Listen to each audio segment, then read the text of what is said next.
Hello दोस्तों, स्वागत है आपका हमारे YouTube channel DSR study point में। तो आज हम बात करेंगे क्लास 12 का पॉलिटिकल साइंस का पहला चैप्टर होने वाला है, जिसका मतलब है दो ध्रुवीयता का अंत। तो चलो वीडियो करते हैं शुरू बिना किसी दिक्कत के। सबसे पहले हम बच्चों बात करेंगे कि आखिर जो दो ध्रुवीयता का मतलब होता क्या है ना।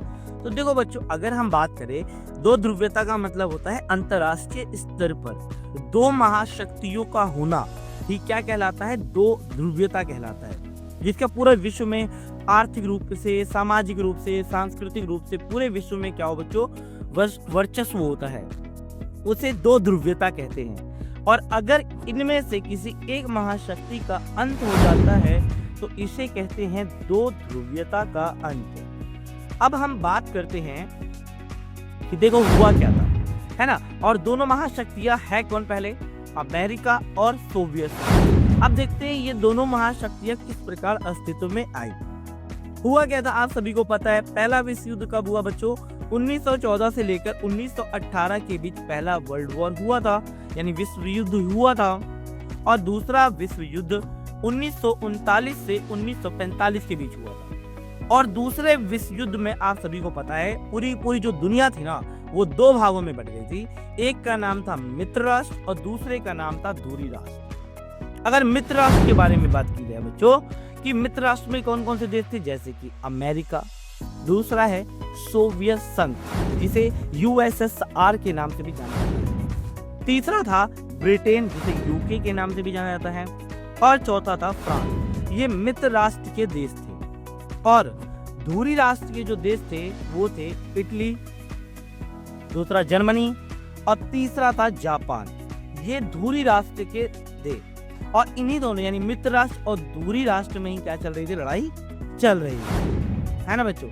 और इसी के अंतर्गत क्या हुआ था कि जो अमेरिका ने ना, है ना, इसी का फायदा उठाते हुए और सोवियत संघ को अपनी ताकत दिखाते हुए अमेरिका ने जापान के दो शहरों पर 6 अगस्त 1945 और 9 अगस्त 1945 जापान के दो शहरों हिरोशिमा और नागासाकी पर बम गिरा दिया था, है ना। और उसने जब आलोचकों ने तर्क पूछा तो ये अमेरिका ने कहा कि हमने दूसरे विश्व युद्ध को रोकने के लिए परमाणु बम का प्रयोग किया है। आपको शहर याद ना, हिरोशिमा और नागासाकी में बम गिराया गया था, है ना। तो चलो, सेकेंड वर्ल्ड वॉर तो खत्म हो गया। सेकेंड वर्ल्ड वॉर के बाद शुरू हुआ शीत युद्ध। शीत युद्ध का मतलब है क्या, है ना। शीत युद्ध का अर्थ होता है बच्चों एक ऐसी तनावपूर्ण और युद्ध रहित स्थिति जिसमें युद्ध की स्थिति तो हो, संभावना तो हो, लेकिन वास्तविक रूप से अगर देखा जाए युद्ध ना हो, इसे शीत युद्ध कहते हैं, है ना। इसको एक एग्जाम्पल के द्वारा समझते हैं, जिसमें हम कहते हैं क्यूबा मिसाइल संकट। अब क्यूबा मिसाइल संकट था क्या, तो देखो बच्चों हुआ क्या था, 1961 में सोवियत संघ के नेताओं को ये चिंता सता रही थी कि कहीं अमेरिका की, जो अमेरिका है ना, वो क्यूबा पर आक्रमण। क्यूबा एक द्वीपीय देश है जो अमेरिका से सटा हुआ है, आपको दिख रहा होगा, है ना। और दोस्त किसका है, सोवियत संघ का है। तो सोवियत संघ के नेता को ये चिंता सता रही थी कि कहीं अमेरिका क्यूबा पर आक्रमण करके वहां के नेता फिदेल कास्त्रो का तख्ता पलट ना कर दे, है ना। इसीलिए क्या किया, सोवियत संघ ने 1962 में क्यूबा पर परमाणु हथियार तैनात कर दिए। इस बात की खबर अमेरिका को लगभग अगर देखा जाए 24-21 दिन बाद पता लगा था, जिसके कारण अमेरिका में खलबली सी मच गई थी, क्योंकि अमेरिका पहली बार क्या हुआ था कि परमाणु हथियार के इतने नजदीक आ चुका था, है ना। अब इसमें क्या हुआ, अमेरिका ने भी क्या किया, युद्ध के लिए अपना एक जंगी बेड़ा, जहाजों का एक पूरा ग्रुप भेज दिया सोवियत संघ की तरफ, और सोवियत संघ ने भी जहाजों का एक बेड़ा कहाँ भेज दिया, अमेरिका की तरफ भेज दिया। अब ऐसा लग रहा था अब तो युद्ध होकर रहेगा, तीसरा विश्व युद्ध। लेकिन दोनों देशों ने क्या किया, समय पर निर्णय लिया कि अगर युद्ध होगा तो दोनों की जन और धन दोनों की ही हानि होगी। तो दोनों ने ही क्या किया, वार्ता करके इस युद्ध को विराम दिया और विश्व तीसरे विश्व युद्ध से बच गया और दुनिया ने चैन की सांस ली। इसी को क्यूबा मिसाइल संकट कहा जाता है या शीत युद्ध का चरम बिंदु कहा जाता है। अभी मैंने आपको बताया दो महाशक्तियां जो थी ना, वो कौन कौन सी थी, पहली थी अमेरिका और दूसरी थी सोवियत संघ, जिसे दुनिया के नाम से भी जाना है। जैसे पहली दुनिया कहा जाता है अमेरिका को और दूसरी दुनिया सोवियत संघ को कहा जाता है, और तीसरी दुनिया जो है ना वो गुट निरपेक्ष आंदोलन को कहा जाता है, जिसके बारे में आगे हम समझेंगे। चलो ये तो हो गया, अब आगे हम समझते हैं, बात करते हैं सोवियत प्रणाली के बारे में। तो बच्चों आप सभी को पता होना चाहिए कि जो सोवियत संघ से हमें समझ में ही आ रहा है कि इसमें आप बहुत सारे देश होंगे। तो सोवियत संघ में क्या हुआ था, यानी हुआ क्या था, 1917 में रूसी क्रांति हुई थी। रूसी क्रांति को बोल्शेविक क्रांति है ना, या समाजवादी क्रांति के नाम से भी जाना जाता है। इसमें क्या हुआ था, इस आंदोलन या आप कह लो इस क्रांति का जो नेतृत्व है वो व्लादिमीर लेनिन ने किया था, है ना। इसमें अंतर्गत क्या था, 15 देशों ने मिलकर क्या किया था, एक संघ बनाया था। इसे ही क्या कहा जाता है, सोवियत संघ कहा जाता है। 15 देशों ने मिलकर ये बनाया था, है ना। इसमें कौन कौन से देश थे, जैसे कि रूस, Ukraine, Belarus, Georgia, Armenia, Azerbaijan, Kazakhstan, Kyrgyzstan, Uzbekistan, Tajikistan और तुर्कमेनिस्तान। जब ये आपके 15 देश थे जिन्होंने मिलकर सोवियत संघ का निर्माण किया था। अब ये समझ में आ गया सोवियत संघ है क्या, है ना। अब देखो, अब बात करते हैं सोवियत प्रणाली यानी सोवियत संघ की विशेषताएं या सोवियत प्रणाली की विशेषता। पहला, सोवियत संघ की उन्नत संचार प्रणाली थी, है ना। संचार प्रणाली बहुत ज्यादा बेहतर थी, है ना, बहुत ज्यादा बेहतर। दूसरा, उन्नत परिवहन व्यवस्था, मतलब दूर दराज के क्षेत्रों में आवागमन करने के लिए परिवहन व्यवस्था बहुत ज्यादा बेहतर थी। इसके साथ साथ तीसरा, सोवियत संघ के पास विशाल ऊर्जा संसाधन जैसे कोयला, पेट्रोल, प्राकृतिक गैस, इन सब की कमी नहीं थी। उसके बाद इसकी भरमार थी, है ना, इसकी कोई कमी नहीं थी जो इसको ताकतवर बनाती है। चौथा, सोवियत संघ की उपभोक्ता प्रणाली बहुत ज्यादा अच्छी थी। कहने का मतलब क्या है, पिन से लेकर कार तक, यानी छोटी से छोटी और बड़ी से बड़ी समस्त चीजों का निर्माण देश के अंदर ही होता है ना। और इसके साथ साथ बेरोजगारी का ना होना, सोवियत संघ में बेरोजगारी बिल्कुल भी नहीं थी, है ना। और इसके साथ साथ न्यूनतम जीवन स्तर, यानी सोवियत सरकार ने क्या दिया था, लोगों को न्यूनतम जीवन स्तर की गारंटी दी थी। बच्चों की शिक्षा, स्वास्थ्य, है ना, ये सब कौन करेगा, सरकार करेगी, है ना, क्योंकि वहाँ समाजवादी पार्टी थी, है ना, साम्यवादी विचारधारा पर आधारित था। तो इसमें होता है कि इसमें निजी स्वामित्व का अभाव होता है ना, और वस्तुओं के उत्पादन पर सरकार का नियंत्रण होता है, ठीक है, वितरण पर भी। अब बात करते हैं सोवियत प्रणाली की कमियां, यानी विशेषता है तो कुछ कमियां भी होगी। तो सोवियत संघ की कमियां क्या थी, पहला, सोवियत संघ में एक दल का प्रभुत्व था, यानी सोवियत संघ में कम्युनिस्ट पार्टी का शासन था, और ये कम्युनिस्ट पार्टी लगभग 70 सालों तक शासन करती आ रही थी। इसके साथ साथ नेक्स्ट था, नौकरशाही का शिकंजा कसता चला गया। सोवियत संघ में जो नौकरशाही यानी जो सरकारी अधिकारी थे, उनका लोगों पर नियंत्रण लगातार बढ़ता जा रहा था, जिसके कारण क्या हो रहा था, लोगों का जीवन जीना बहुत ज्यादा कठिन हो गया था। इसके साथ साथ सोवियत संघ की जो अंदरूनी संस्थाएं थी वो पूरी तरीके से कमजोर हो गई थी, जर्जर हो गई थी, है ना।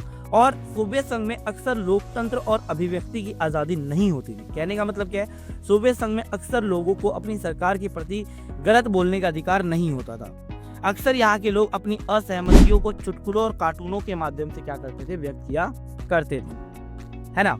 और इसके साथ साथ अगर बात की जाए कि सोवियत संघ की संचार और प्रौद्योगिकी के मामले में अगर देखा जाए सोवियत संघ, तो वो अमेरिकी जैसे देशों से पिछड़ चुका था पूरी तरीके से, है ना।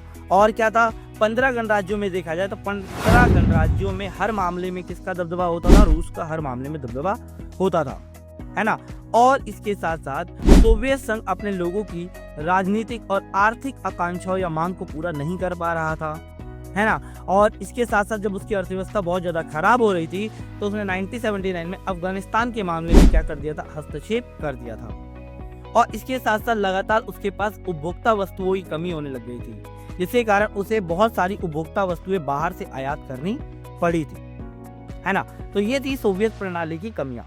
अब बात करेंगे गोर्बाचेव की नीतियां, यानी मिखाइल गोर्बाचेव की नीतियां। ये पहले बात करते हैं मिखाइल गोर्बाचेव थे कौन। देखो बच्चों, सोवियत प्रणाली में आ रही समस्याओं को हल करने के लिए क्या किया गया था, मिखाइल गोर्बाचेव को सोवियत संघ का महासचिव यानी कम्युनिस्ट पार्टी का महासचिव बनाया गया था। 1980 के दशक में मिखाइल गोर्बाचेव ने कुछ सुधारों की शुरुआत की थी, जिसमें राजनीतिक सुधार और लोकतंत्रीकरण को अपनाया गया था। इसमें प्रमुख सुधार कौन थे बच्चों, देखो गोर्बाचेव ने 2 नीतियां अपनाई थी। पहला, खुलापन यानी ग्लासनोस्ट की नीति, और दूसरा पुनर्रचना जिसे कहा जाता है पेरेस्ट्रोइका की नीति। खुलापन का मतलब क्या, अर्थव्यवस्था में खुलापन आएगा, है ना, यानी मुक्त व्यापार को बढ़ावा दिया जाएगा, दूसरे देशों से व्यापार किया जाएगा। और पुनर्रचना का मतलब क्या होता है, अर्थव्यवस्था को मतलब रिक्रिएट किया जाएगा, दोबारा अर्थव्यवस्था को बनाई जाएगी, है ना। अब हुआ क्या कि मतलब गोर्बाचेव की नीतियां तो बहुत ज्यादा अच्छी थी, लेकिन लोगों को ये नीतियां समझ में नहीं आई थी, है ना। और बहुत सारे लोगों ने क्या किया था, इसका विरोध किया था। तो विरोध करने के पश्चात यहाँ के खुद के संस्था के लोगों ने भी क्या किया था, इसका विरोध किया, जिसके कारण क्या हुआ, कहीं ना कहीं सोवियत संघ के पतन का एक मुख्य कारण ये भी बना था, ठीक है ना। और इसी में ही क्या हुआ था कि मतलब बोरिस येल्तसिन के नेतृत्व में सोवियत संघ की समाप्ति की घोषणा की गई थी। कब बच्चों, 25 दिसंबर 1991 में सोवियत संघ का विघटन हो गया था, है ना। बोरिस येल्तसिन के नेतृत्व में सोवियत संघ की समाप्ति घोषणा की गई थी।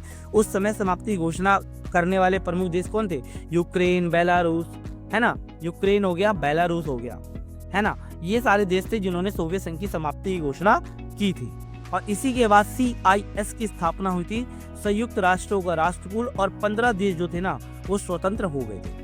अब बात करते हैं सोवियत संघ के विघटन के आखिर कारण क्या थे। पहला कारण था अंदरूनी संस्थाओं का कमजोर होना, अर्थात देखो सोवियत संघ की राजनीतिक और आर्थिक संस्थाएं जो थी ना वो अंदरूनी रूप से कमजोर हो गई थी, जिसके कारण वो लोगों की जरूरतें जो थी, उनकी आकांक्षाएं थी वो उनको पूरा नहीं कर पाई और उनको नजरअंदाज कर रही थी, है ना। पहला कारण ये था। दूसरा क्या था, हथियारों का निर्माण। सोवियत संघ क्या करता था, अपने संसाधनों का ज्यादातर जो भाग होता था ना वो परमाणु हथियार बनाने में, सैन्य साजो सामान बनाने में, है ना, इन सब चीजों में ज्यादातर प्रयोग किया करता था सोवियत संघ। तीसरा था यूरोपीय देशों की पिछलगू बनाना, यानी अर्थात सोवियत संघ क्या कर रहा था, अपने ज्यादातर संसाधनों का प्रयोग क्या कर रहा था, यूरोपीय देशों को अपना पिछलगू बनाने के लिए खर्च करता था, ताकि यूरोपीय देश ज्यादा यूरोपीय जो देश थे ना वो सोवियत संघ के साथ शामिल हो जाए। लेकिन उसकी ये कोशिश नाकामयाब रही, उसके पास संसाधन कम पड़ गए।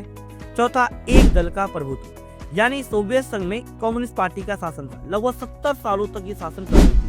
ये पार्टी जनता के प्रति जवाबदेह अब नहीं थी, निरंकुश हो गई थी, है ना, जो मर्जी चाहे वो कर रही थी। इसके साथ साथ मिखाइल गोर्बाचेव की असफल नीतियां, यानी आप सभी को पता है मिखाइल गोर्बाचेव ने अपनी नीतियों का सही तरीके से तो निदान कर रहे थे, लेकिन बहुत सारे लोगों द्वारा इनका विरोध किया गया था। और छठा था पश्चिमी देशों के प्रति गलत जानकारियां, यानी सोवियत संघ क्या कर रहा था, अपनी जनता को पश्चिमी देशों के प्रति गलत जानकारी दे रहा था। वो बता रहा था कि हाँ हम तरक्की कर चुके हैं, हम बहुत ज़्यादा डेवलप हो चुके हैं अमेरिका जैसे देशों से। लेकिन जब लोगों को ये बात पता चली तो लोगों को, अगर बात की जाए, लोगों को मनोवैज्ञानिक रूप से काफ़ी ठेस पहुंची, है ना। तो ये था सोवियत संघ के विघटन के कारण। अब बात करते हैं सोवियत संघ के विघटन के परिणाम कि आखिर सोवियत संघ का विघटन हुआ तो उसका प्रभाव क्या हुआ, परिणाम क्या हुए। पहला, दूसरी दुनिया का पतन हो गया, यानी सोवियत संघ का अंत हो गया। दूसरा, शीत युद्ध की समाप्ति हो गई। तीसरा, साम्यवादी और पूंजीवादी विचार की लड़ाई समाप्त हो गई, क्योंकि पूंजीवादी व्यवस्था अमेरिका ने अपनाई थी और समाजवादी वो। चौथा, हथियारों की होड़ दोनों में समाप्त हो गई थी। पांचवा, विश्व राजनीति में शक्ति का संबंध बहुत ज्यादा बदल चुका था, है ना। छठा, अमेरिका एकमात्र महाशक्ति के रूप में बनकर उभरा और विश्व क्या हो गया था बच्चों, एक ध्रुवीय हो गया था, है ना, और नए नए देशों का उदय हुआ था। तो ये थे सोवियत संघ के विघटन के परिणाम। अब बात करते हैं आखिर शॉक थेरेपी क्या होती है। तो देखो बच्चों, पहला शब्द सुन लो, शॉक थेरेपी का मतलब होता है आघात पहुंचाकर उपचार करना, क्या कहलाता है, शॉक थेरेपी कहलाती है। शॉक थेरेपी ये मॉडल जो था ना, विश्व बैंक और अंतर्राष्ट्रीय मुद्रा कोष द्वारा क्या था, निर्देशित था। जो शॉक थेरेपी का मॉडल था ये बेसिकली क्या था, साम्यवादी विचारधारा से पूंजीवादी विचारधारा की ओर संक्रमण या परिवर्तन था, जो शॉक थेरेपी का मॉडल था। शॉक थेरेपी की विशेषता क्या थी, पहली विशेषता कि मिल्कियत का जो मुख्य रूप, मिल्कियत का मतलब क्या होता था कि जो राज्य का नियंत्रण होता था ना वो उसके हाथ से चला जा चुका, अब ये नियंत्रण निजी हाथों में चला गया था। दूसरा, राज्य की संपदा का निजीकरण हो गया, यानी राज्य का जितनी भी संपत्ति थी ना वो निजी हाथों में चली गई थी। तीसरा, राज्य के नियंत्रण में जो सामूहिक फॉर्म थे उनकी जगह निजी फॉर्म ने ले लिया था। खेती जो थी वो पूंजीवादी पद्धति से शुरू की गई थी, यानी पहले खेती के लिए सरकार सारा पैसा देती थी, अब लोग खुद खेती करते थे, खुद पैसा लगाते थे और मुनाफा खुद रखते थे। चौथा क्या हुआ था, मुक्त व्यापार को अपनाया गया, है ना, और जिससे व्यापार काफी ज्यादा बढ़ गया था। इसके साथ साथ एक दूसरे देशों में मुद्रा की आपसी परिवर्तनीयता आई, यानी एक दूसरे देशों में क्या हुआ, व्यापार बढ़ता चला गया। छठा क्या था, पश्चिमी देशों की आर्थिक व्यवस्था से जुड़ाव बढ़ गया और आपसी सहयोग को बढ़ावा दिया गया था। इसके साथ साथ पूंजीवाद के अतिरिक्त किसी भी वैकल्पिक व्यवस्था को स्वीकार नहीं किया गया। पूंजीवादी व्यवस्था को स्वीकार किया गया था सोवियत संघ में। तो ये था इस वीडियो का फर्स्ट पार्ट। सेकंड पार्ट बहुत जल्द आने वाला है। वीडियो अच्छी लगी, इन्फॉर्मेटिव लगी तो please video like, share and subscribe जरूर करें।